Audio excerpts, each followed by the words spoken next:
साढ़े 19,000 देतो 2,000 रुपये सिकंदर।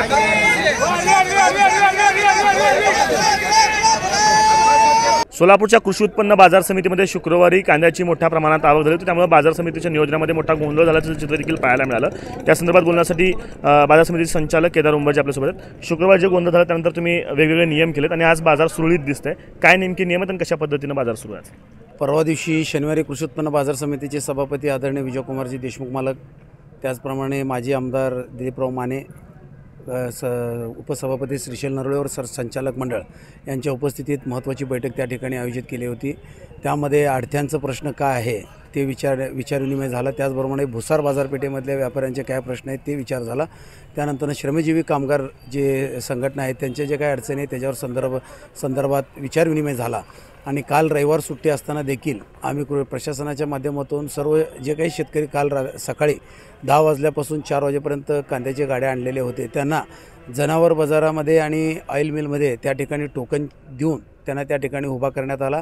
त्या संदर्भात सर्वीकडे मेसेज सर्व आडत्यांनी देखील सहकार्य केलं आणि सर्वात महत्त्वाचं जे आमचे मायबाप शेतकरी बंधू आहेत त्यांनी या बाजारपेठेला सहकार्याची भूमिका त्यांनी दाखवली आणि त्यामुळं आज बाजारपेठेमध्ये 700 ते 750 गाड्याची कांद्याची आवक झाली।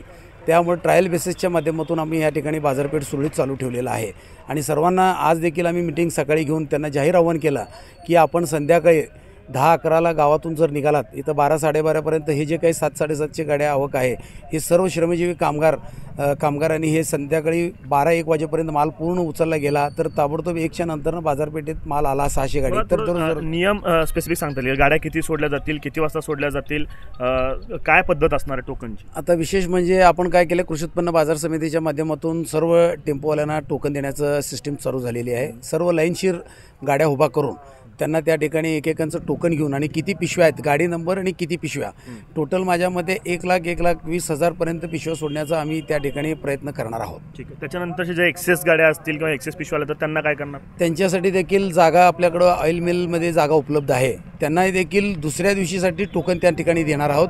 हे संध्याकाळी माल गेल्यानंतरनं त्या लोकांना पहिला प्राधान्याने आत सोडलं जाईल आणि परत जे बाकीचे माल येतील त्यांना 600 गाड्या झाल्यावरच आत घेणार, बाकीच्या गाड्यांना त्या ठिकाणी उभा करण्याचं आम्ही सोय केलेली आहे। दररोज बाजार सुरू होईल याच्या सगळ्या निर्णयामुळे? हो, आज परवा दिवशी निर्णय झाला की सर्वांनी सहकार्य करावा। शेतकऱ्यांना मी जाहीर आवाहन केलं, शेतकरी देखील काल सुट्टीचा दिवस असताना देखील तरी 100 गाडी जास्त आल्यामुळे देखील आम्ही हा माल श्रमजीवी कामगार मी म्हणले की आम्ही उचलू आणि दररोज सुरळीत बाजारपेठ सुरुवात करण्यासाठी आम्ही देखील तुम्हाला सहकार्य करू म्हटल्यानंतर आजपासून बाजारपेठ ही सुरळीत सुरू झालेली आहे आणि आज सकाळी निलाव 10ला सुरुवात झालेली आहे।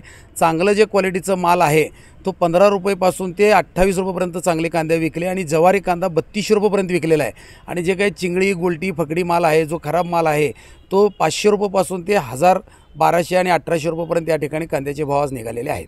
सोलापूरच्या कृषी उत्पन्न बाजार समितीमध्ये जे नियोजन होतं त्या नियोजनामुळे मोठ्या प्रमाणात गोंधळ देखील झाल्याचे चित्र पाहायला मिळतं। ते गोंधळ सुधारण्यासाठी बाजार समितीनं नवे नियम केलेत आणि नियमांचा वापर करून आज बाजार जे ते सुरळीत होताना आपल्याला या ठिकाणी पाहायला मिळतंय। कॅमेरा पर्सन अय्यूब कागदीसह आफताब शेख, एबीपी माझा, सोलापूर। एबीपी माझा, उघडा डोळे बघा नीट।